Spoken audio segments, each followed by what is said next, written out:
الضيفة اللي التحقت بنا هو وجه تلفزيوني كيبغيوه المغاربة دائما كيطلع علينا في النشرة بالفرنسية. اليوم غادي نكتشفوا الوجه الخفي ديالو، الصحفية الأنيقة إحسان بن بل. مرحبا بك، هذا نهار كبير وهذه اللبسة الجميلة ما شاء الله عليك.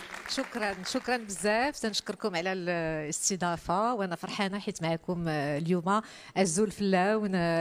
فرحانه بزاف بزاف بزاف، وتنشكر القناه الثانيه اللي هي داري انها فكرات انها تدير هذا البرنامج في هذا النهار الكبير عندنا. الله يبارك فيك. اي زلمه راه غتسنغ بالضبط ماني انت ما زيرت نم بالضبط.